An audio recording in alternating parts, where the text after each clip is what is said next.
Hey guys, welcome back. Today we're hanging out at the Church of DUNU because we have a DUNU review to do, specifically for the DUNU Vulkan 2. Oh, and if you take a peek behind my Church of DUNU there's a couple of review copies. Actually, real interested to know which one is most interesting to you, so if you want to let me know, I would be curious. But today is all about the DUNU Vulkan 2. The DUNU Vulkan 2 is a 6-balanced armature, 2-dynamic driver hybrid set from DUNU. It's their latest release and it retails for $359.99. We're about to open it up, have a little unboxing. I'm going to give you my sound impressions and then I'm going to compare it to some of the other sets in my collection from its price range. Thank you so much for joining me here, guys. This is EZG Audio. We're about to get it started. So if you've seen the DUNU unboxing before, you kind of have an idea of what we're in for here. DUNU usually brings it when it comes to the accessory game, and it's no different with Vulkan 2. Here we go, and you can see what I mean right off the bat there with that nice teal case. Wouldn't look at a place at a Louis Vuitton store. And we have some goodies inside that case. This little microfiber cloth presented by DUNU. Thank you to DUNU for the review copy. Very much appreciate you guys sending this out. Oh, and I should let you guys know, DUNU was the first company that ever sent me a review copy, so I kind of have a little bit of a crush on DUNU. So I'm a DUNU fanboy. There's my bias. Yeah, we got a nice little pouch here for housing the individual earphones, so they're not rattling around in that case too much. And then we have our 3.5 termination. That's nice that they give us that swappable termination, maximize compatibility with everyone's favorite source. Am liking that. Before we take a look at the earphones, what do we got in the box? What's in the box? Ear tips, and plenty of them. We got some ear tips. We got our quality certificate right there. And the last of our goodies.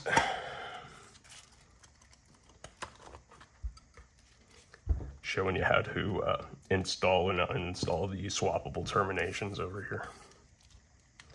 The Q-Lock mini system. Okay, we have our base ear tips and our DUNU candy ear tips, as well as the rest of our stock ear tips and the DUNU SNS ear tips. It's kind of cool that these come clear instead of the normal gray, smoky kind of gray color. It's a nice little quirk. Let's take a look over here. The Vulkan 2. I like the design. It kind of has an open back look. It's a very mature, distinguished kind of look to it. It pairs very nicely with the bronze cable too. Overall, a visually appealing package for me.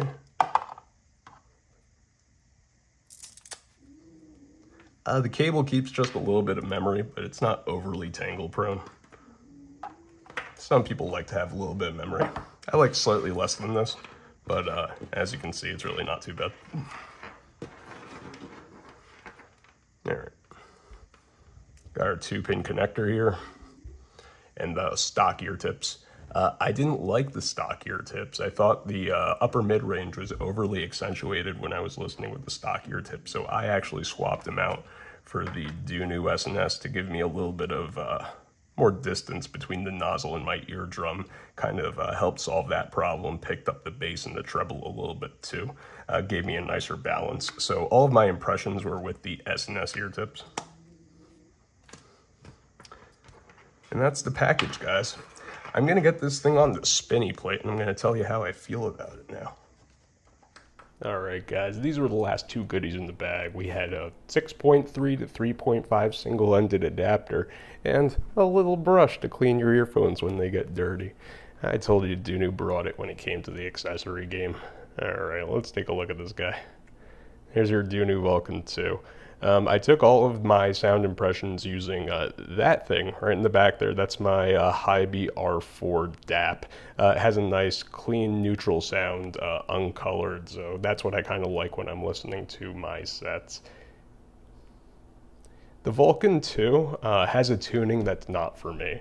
It has an interesting bass presentation that doesn't really feel like it has the sort of elasticity and liveliness that I generally like in a set. It sounds like a more analytical set. It's warm, it's open, and it has unobtrusive, detailed treble. It's good for appreciating micro details, but I don't know if it's the best for casual listening. Let's get into the bass.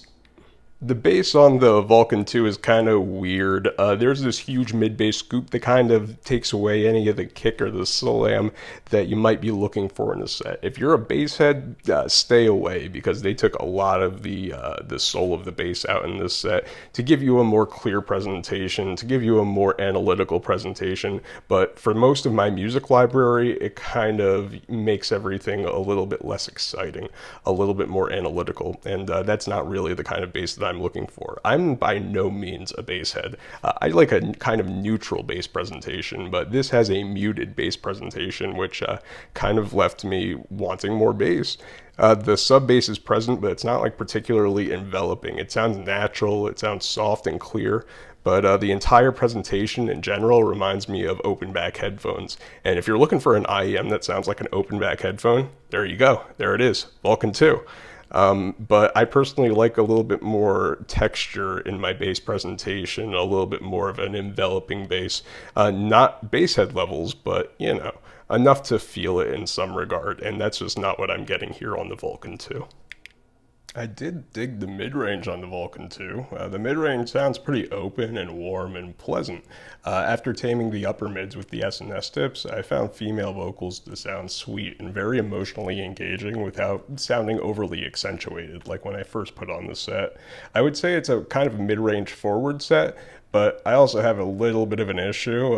There's that substantial mid-bass scoop steals a bit of the richness and depth from the male vocals. They don't sound as powerful or as present as they could if that mid-bass scoop wasn't there. Male vocals can sound a bit nasally, a bit hollow. Otherwise, string instruments sound beautiful, somewhat haunting. It has a very nice texture. There's a decent yet delicate bite to the stringed instruments that I would say was very satisfying. This is a set for classical music fans. You know, if you're listening to Bach or Vivaldi, this might be a nice set for you, so you can, you know, really analyze every little bit of the stringed instrument presentation. And violins sound excellent, but, you know, if you're listening to hip hop on this thing, you know, Biggie Smalls isn't going to sound quite as big as he normally does when you're listening to him through the Vulkan 2. So the treble was actually one of the standouts on this set. It extends well into the highest frequencies without becoming fatiguing or excessively airy. Cymbals and hi-hats have a nice controlled and true ring. It has a quick attack with a natural decay, and that's pretty typical of branded balanced armature drivers like we're using in the Vulkan 2. Despite that mid-bass scoop, it has enough depth and warmth to make analytical listening relaxing and enjoyable. It has enough balance within its tuning to give you all the micro details that you can out of your songs. It's a very high resolution set, but it's never sharp, it's never pushy. It gets the point across very clearly without ever becoming an issue. So I think the treble is very well done on the Vulkan 2. I think Vulkan 2 is a technical beast. It's got very strong analytical capabilities. The hybrid configuration allows for excellent resolution, and I really like the way a dynamic driver balanced armature hybrid sounds in general. It's kind of my favorite configuration. Micro detail can be detected and appreciated without feeling out of balance. The warmth of the mid-range and the gentle rumble of the sub-bass kind of keeps that treble in check and allows you to experience the expansive soundstage and comfort. The soundstage is wide and fairly deep, and it's giving me those open back headphone vibes again. I will say it didn't feel very tall. It's almost like listening in a room with kind of a low ceiling, but it has a quick transient response time, and it handles busy tracks very well and very precise imaging across that soundstage. Overall, excellent technical performer, and that's not where I find any faults. So I feel like the Vulkan 2 is a little bit of a lesson in text versus tuning, because while it's the most technically proficient set that I'm going to show you right now, it's not exactly my favorite one in terms of tuning. So first up, I'm going to show you the Aful Performer 8.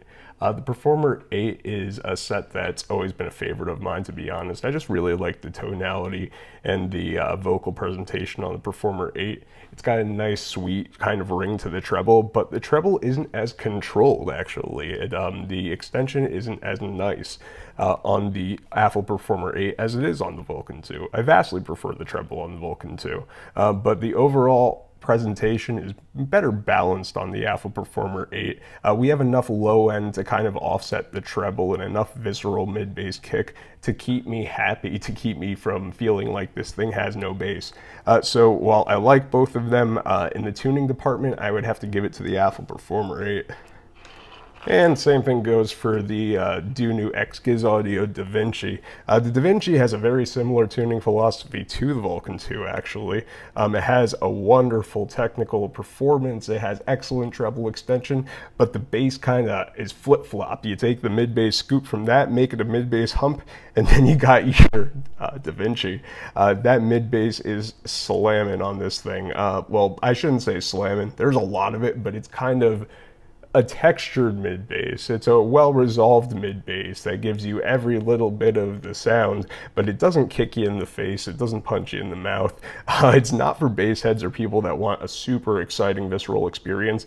This one's actually also a DUNU Delicate branded set. So, you know, when it says DUNU Delicate, they're not giving you something very textured. They're not giving you something very impactful. I wouldn't call it an impactful set, but if you want a resolved bass experience with plentiful bass, this is a good way to go. It's not going to give you the same kind of crunchy, crazy bass that you get on something like a Hype 4, but I prefer this one. And last comparison I had here was the Fan 3. I really like the way the Fan 3 looks. Kind of looks like it has Pangea on the shell. I'm a little bit of a fanboy for the Fan 3. The Fan 3 is a mid-range forward set that has a bone conductor driver and a switch that you can switch on and off depending on if you want the bone conduction on. It's actually a pretty subtle difference between on and off. I prefer it off because I feel like you get a more forward mid-range that way, but the Fan 3 is another favorite of mine in this price range, and it has a sharp mid-range. The mid-range has a lot of bite and a lot of texture to it. It's impactful while still being neutral. I call it like a fun neutral. It has a lot of out of head sounds. I don't know if that's, when I say out of head sounds, I just mean that it sounds like it's coming from farther away than a lot of other sets do. You know, in-ear monitors don't really give you out of head experiences in the way that like an open back headphone would, but in my experience, this has been one of the most interesting sound stages that I've ever experienced. It's a little bit claustrophobic, but it's impactful in a way that none of these other sets are. So yeah, very interesting set here, the Fan 3. That's it.